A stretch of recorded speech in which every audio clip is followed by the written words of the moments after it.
urang lamun nyaritakeun Gunung Galunggung Tasikmalaya, urang lamun nyaritakeun Tasikmalaya negara kota santri, kota pelajar Jawa Barat Tasikmalaya. Panglobana kiai Tasikmalaya, ustad Tasikmalaya, santri panglobana Tasikmalaya. Kemajuan segala rupa Tasikmalaya. Tapi ingat, Oma Irama urang Tasik, Epi Tamala urang Tasik, Ice Trisnawati urang Tasik. Sadai si alwi nyawa tibatan aing.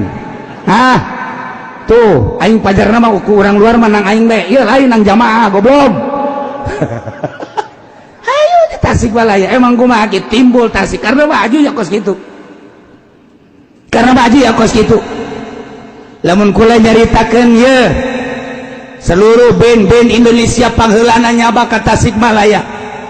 Carang Tangerang ngadatangkeun Dedi Stan sacarang, ngadatangkeun Ucok Harahap Tangerang carang, ngadatangkeun bangsa penyanyi-penyanyi band kelas nasional carang di Tangerang maka kara kuari-kuari baheula Tasikmalaya lain lalagaan.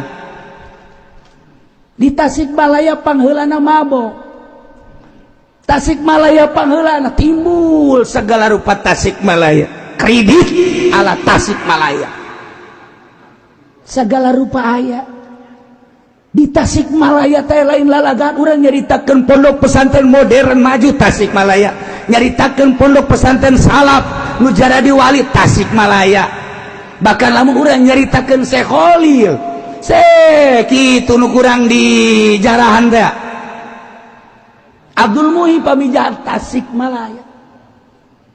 Nu mantak eta Syekh Abdul Muhi teh boga tetengger di mana abdi cicing moal dituduhkeun di tempat anu ibadah ka Gusti Allah moal wali mah